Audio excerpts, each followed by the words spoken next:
A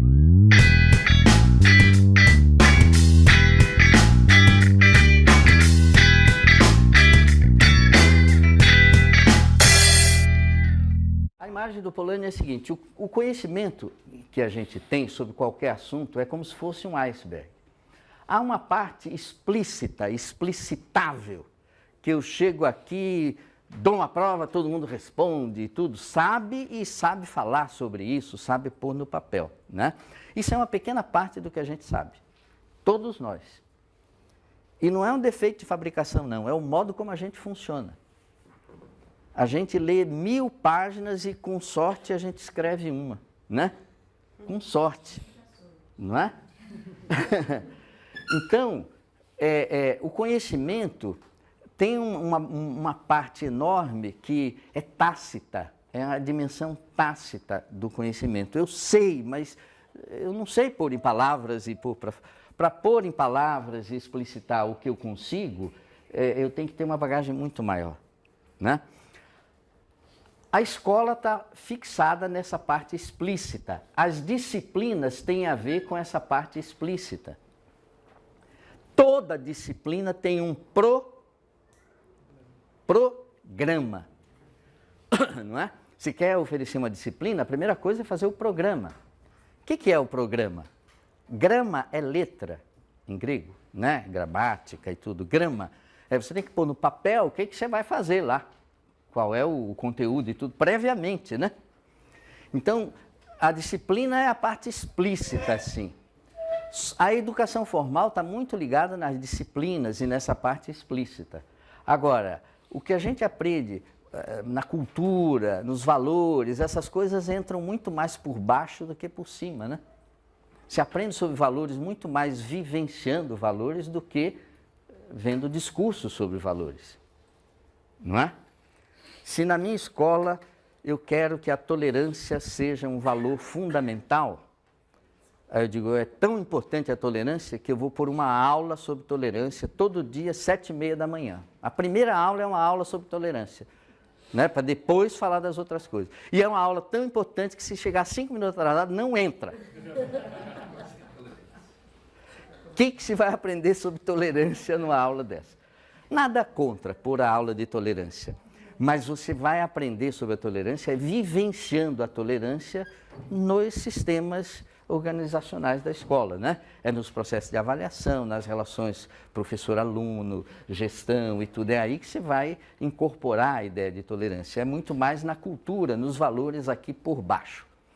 Quer dizer, quando se pensa nas dinâmicas de aprendizagem, uma simplificação muito frequente é a aula ser simplesmente um troca-troca de explícitos.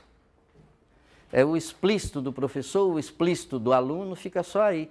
A gente fala um monte de coisa, os alunos anotam, chega na prova, eu peço exatamente o que eu falei, né? Ou sobre o que eu falei, eles devolvem e tudo dá muito certo, né? Quando eu peço uma coisa que não dei explicitamente na aula, o aluno reclama, opa, não deu isso na aula, não é? E parece que está tudo funcionando bem. No entanto, aquele aluno que recebe uma coisinha, aí internaliza, incorpora, né? Ele está digerindo. Às vezes, o tempo é mais demorado dessa incorporação, né? Dessa internacionalização. A prova vem antes, parece que ele não sabe ou não sabe de nada, né?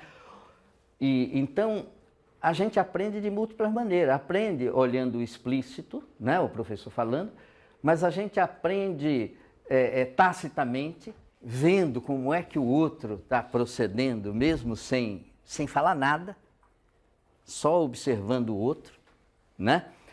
A gente aprende vendo o outro explicitar, a gente aprende internalizando, isso é um processo de aprendizagem. Então, são muitas as dinâmicas na sala de aula, e isso é uma simplificação extrema, achar que é simplesmente o que eu escrevo, o que eu explicito é o que eu sei. Cada um de nós, e o nosso aluno, né, sabe muito mais do que consegue pôr em palavras. O grande desafio dos processos de avaliação é formular questões que favoreçam a externalização. Não é? Quando você diz uma questão tem que ter contexto e não sei o que, é para ajudar o cara a dizer, é isso, aí põe para fora. Porque senão é uma coisa de louco, ficar só querendo que explicite exatamente do jeito que ouviu na sala. Não é? Então, essa imagem do iceberg, ela a pessoa, toda pessoa é como um iceberg, assim. O conhecimento da pessoa. Essa importância do tácito, do conhecimento tácito, que é o rótulo proposto por Polanyi para esse conhecimento que sustenta o que eu consigo falar, né? E que é inerente ao modo de conhecer humano, quer dizer, ninguém, é uma patologia você ser capaz de explicitar tudo. Não funcionamos assim. Senão eu quero explicitar bastante, eu vou aprender chinês para poder eu ser capaz de falar chinês, né? E não sei o quê, eu vou explicitar mais ainda e não sei o quê. Vá firme. Você aprende chinês, aumenta a sua capacidade de explicitação e aumenta a sua bagagem de cultura da China, porque ninguém aprende o chinês impunemente, não é? Por baixo, tá certo? Cada vez que se aumenta essa capacidade de explicitação, aumenta a bagagem também, daí a imagem do iceberg, não é? Então, não é a expectativa que tudo que eu sei eu ponho para fora, eu consigo falar. Isso não existe. Essa importância do tácito tem aparecido modernamente em muitos contextos. Por exemplo, nessa mesma questão das células aí e dos mapeamentos genéticos, né? Se achava que aquilo que merecia ser mapeado, né? E que...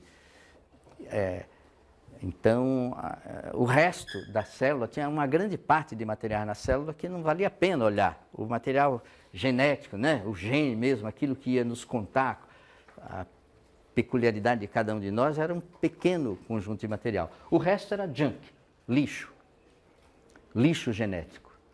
Hoje, se a gente for olhar o que não é o lixo, né? O material mesmo, o DNA, a gente não é muito diferente de um macaco, de uma lesma, né? É tudo muito parecido. A diferença mesmo está no lixo, naquilo que chamavam lixo, para eu distinguir um ser humano de um bicho e tudo. Então, precisa prestar atenção mais no lixo, né? O lixo que era o não explicitável, né? O que não interessava muito explicitar ou o que não se podia explicitar. As narrativas também são, hoje, uma lembrança importante da importância do tácito, né? Uma narrativa sempre tem o que... Pode ser um teatro, pode ser um filme. Sempre tem o que se chama o recheio. O recheio, tecnicamente, é o farsesco, né?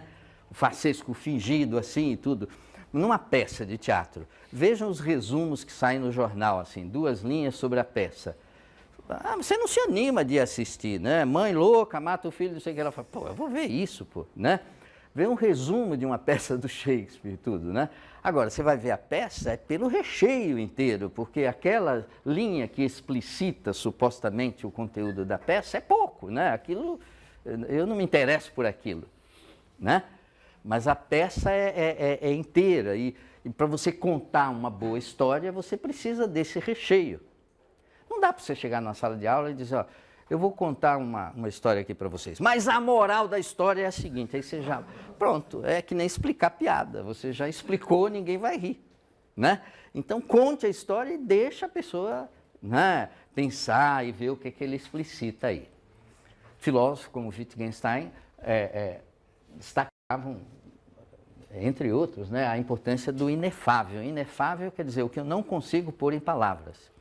O Wittgenstein era mais pessimista e a ordem dele, vamos dizer assim, era, a frase muito citada do Wittgenstein é assim, o que não se pode falar, deve se calar, né? Então, tem um limite para a linguagem, o limite da linguagem é o limite do nosso mundo, né? O mundo pessoal de cada um, mas o que não dá para falar, cala a boca, senão fala besteira, né?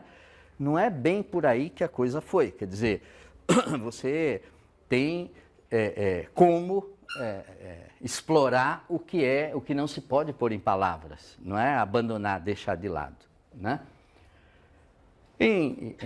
Na matemática e em outras áreas, né? Na física, o Heisenberg, né? Com a indecidibilidade, mostra assim, os limites dessa pretensão de tudo que eu sei eu explicito direitinho e é verdade ou é falso, está tudo muito bem delimitado, né? E há teoremas, como da incompletude aí do Gödel, mostrando as limitações desse modo de pensar. E, portanto, chamando a atenção para o tácito, aquilo que a gente sabe tacitamente, mas que não encontra palavras para explicar direitinho, cartesianamente, né? O próprio Lacan, na referência que ele faz aos objetos matemáticos na representação da realidade, o que é o real para o Lacan não é o que é o real para a gente, ou para a física e tudo real, é o que extrapola o simbólico, né? O simbólico é o que eu ponho em palavras. Agora, tem coisa que eu não consigo pôr em palavras. Essa é a realidade. Claro que a realidade inclui a língua, inclui o que eu consigo pôr em palavras. Mas quando ele fala a realidade, em sentido próprio, é o que está aí, existe, e eu não consigo simbolizar, não consigo pôr em palavras. Não é o que vai além do que eu consigo pôr em palavras. Não é? Então, levar a sério essa questão do tácito, hoje, a parte mais visível desse movimento é a questão mesmo da narrativa. Uma narrativa é sempre a composição de um farsesco, um tácito e algo que se quer explicitar, né? Que a gente vai conversar. Bom, em termos assim, curriculares, né? Para a gente pensar o valor do conhecimento nos currículos, né? Na história, os currículos eram muito simples, o trivium era isso, 3 matérias, era a lógica, entendida como a dialética, né? A gramática, a língua, porque se considerava assim, a língua é o que nos une, ser educado, ou ser civilizado é não maltratar o que nos une. A lógica aí do trivium é assim, uma pessoa que maltrata a língua, que dirá o colega do lado.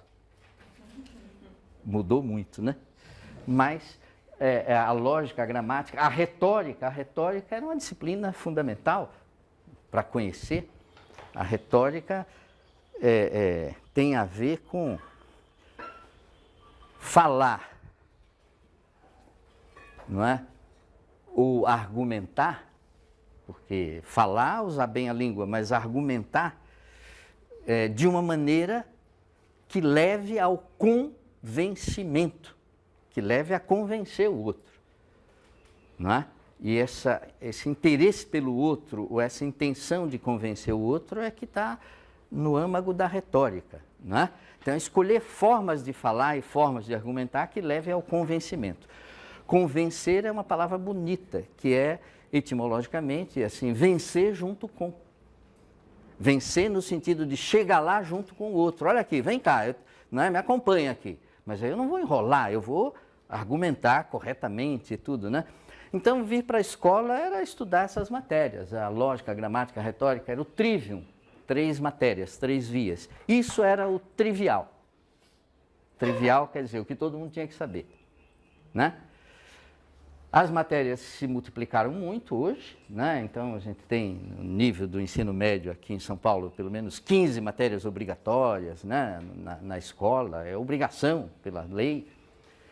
Então a situação do conhecimento, a fragmentação e tudo está aqui. Agora, a função de se estudar essas matérias, lá atrás era muito próxima à lógica para argumentar, aqui para usar bem a língua, aqui para escolher as formas eficazes, né?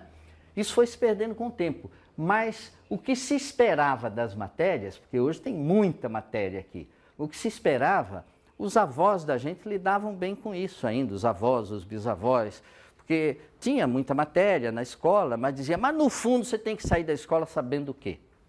Ler, escrever e contar. Não é? Essas eram, vamos dizer assim, as competências pessoais esperadas. Eram os 3 R's, ler, escrever e contar. Os 3 R's em várias línguas, né? A expressão era os 3 R's. Em inglês, a referência era o reading, writing, arithmetic, que é forçando a barra, né? Mas era o R que era considerado, né? Então, você tinha que vir buscar na escola os 3 R's. Ler, escrever e contar, né?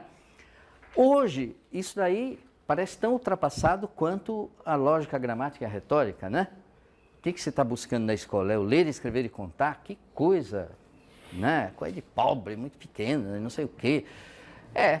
Parece que é assim. Antigamente, você só tinha que se alfabetizar, porque você só podia ser analfabeto. Hoje, você pode ser um multi-analfabeto, um polianalfabeto. Analfabeto em muitas coisas. Analfabeto em tecnologia, analfabeto político, analfabeto, né? Enfim, em ciência. Foi criado aí, há algumas instituições criando um ILC, Índice de Letramento Científico, e aplicando testes para adultos, trabalhadores, né, engenheiros e tudo, e mostrando que boa parte dos trabalhadores, inclusive de alto nível, não tem uma alfabetização científica adequada, né? Tem um nível de alfabetização científica baixo, definindo esse índice e tudo. Então, hoje você pode ser um polianalfabeto. Então, o que você busca na escola hoje? É mais do que ler, escrever e contar, né? Mas é o quê? Então, aí chegou essa conversa das competências. Vamos conversar um pouquinho sobre as competências? Porque a competência hoje aparentemente está uma briga, assim, competência e disciplina, né? Pau na disciplina e viva as competências. E como essa briga não tem sentido, vamos precisar entrar na ideia de competência aqui um minutinho, né? Agora, na verdade, disciplina e competência é como o explícito e o tácito, que a gente acabou de falar. Disciplina sempre tem a ver com o explícito. Toda disciplina tem programa, e o programa é o explícito que tem que ser ensinado, né? Então, a disciplina é da ordem dos explícitos. Os currículos, programas, todos, né, são da ordem do explícito na organização da escola. Só que o que se desenvolve, o que sobra da nossa presença na escola, depois que você se forma e cai na vida, o que sobra não é o conhecimento disciplinar ali, são as competências tácitas que você desenvolveu por meio daqueles conteúdos, né? Não é automático e não é assim, basta ensinar o conteúdo que você já fica competente. E aí está o problema, né? Como lidar com o conteúdo de modo a fazer desenvolver aí as competências, né? Então, as competências a gente desenvolve por meio das disciplinas, por meio dos conteúdos disciplinares, mas não é uma coisa automática. Olha, só voltando um pouquinho, eu olhei para a cara da Andréia e me lembrei de uma observação aqui. Ó. A observação é a seguinte, ó.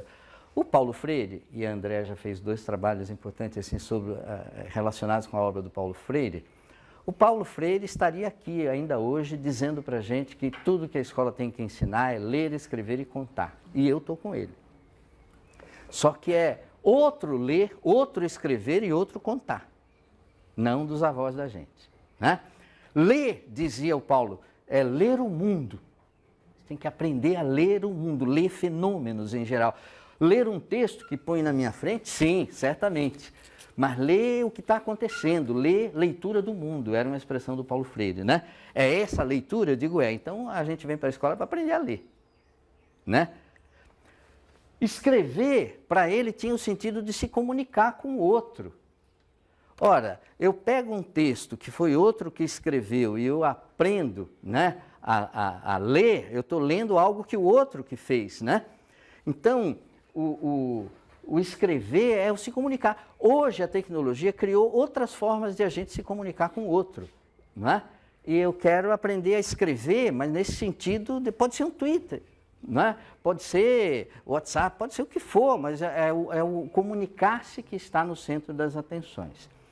E o contar, na verdade, gente, não é porque eu sou professor de matemática, né? Porque eu sou professor de matemática, mas eu acho que tudo que a gente vem buscar na escola é aprender a contar. Mas vejam, contar é uma palavra que tem 2 acepções em praticamente todas as línguas. Contar é enumerar? 1, 2, 3, eu estou contando. Mas contar eu vou contar para vocês aqui uma história. Contar é narrar. E se eu expandir a ideia de contar para narrar, eu digo, é isso, tá aí, é isso que a gente vem aprender na escola. Não é? A construir o significado das coisas por meio de narrativas. É aprender valores por meio de narrativas, não é? Então dá para ampliar o ler, escrever e contar e dizer que no fundo o que a gente vem buscar na escola hoje é isso mesmo, né? Mas a teoria não foi por aí e hoje o que se fala muito é sobre a ideia de competência, que então vamos dizer aqui numa palavra o que a gente... sintetizar a ideia de competência. Então, a competência é isso, ó, é a capacidade de a gente mobilizar o que sabe para realizar o que deseja, o que projeta. Se você não projeta nada, você não está buscando coisa alguma, certamente é incompetente. Né? Competere significa buscar, pedir, buscar junto com o outro. É saber buscar junto com o outro. Se você não está buscando nada, né, você não é sequer petente. Quanto mais competente. Né? Você não quer nada. Então, a inapetência é a antessala da incompetência. Não quer nada, estou aqui, não quero nada. Estou a meio caminho já de me tornar um grande incompetente. Né? Agora, não se trata só de querer, de projetar. Tem que saber, é mobilizar o que se sabe para realizar o que se projeta. Se eu não sei nada, garantidamente sou um incompetente. Não é? E o mobilizar, pôr em ação, isso é importante na ideia de competência. Se eu sei muito e até quero bastante coisa, mas eu não consigo, né? Eu estudo, mas eu não consigo pôr em ação, eu sou um incompetente também, né? Então esses ingredientes é que estão associados à ideia de competência. O desejo com valores, a ideia de projeto, né? Buscar alguma coisa, estudar e fazer, agir. A inapetência não dá. Não querer nada não dá. Né? É claro que a questão fundamental é o que se busca, né? O que eu estou buscando? Porque não dá para ficar contente porque você chegou a uma escola e viu assim que tem um aluno muito agitado na primeira fila, inteligentíssimo, dizendo assim, professor, eu, quando crescer, vou ser o maior bandido da paróquia. Eu quero ser o diretor-presidente do PCC, eu arrebentar a boca do balão, eu vou... Aí eu digo, puxa vida, que cara cheio de projetos, né? Vou ensinar muita matemática para ele poder ele ser um bom bandido e não sei o quê. Não tem sentido, né? É claro que a competência não basta a dimensão técnica. É preciso ver o que se busca, né? O valor. Os valores que se buscam. E aí as coisas começam a se entrelaçar.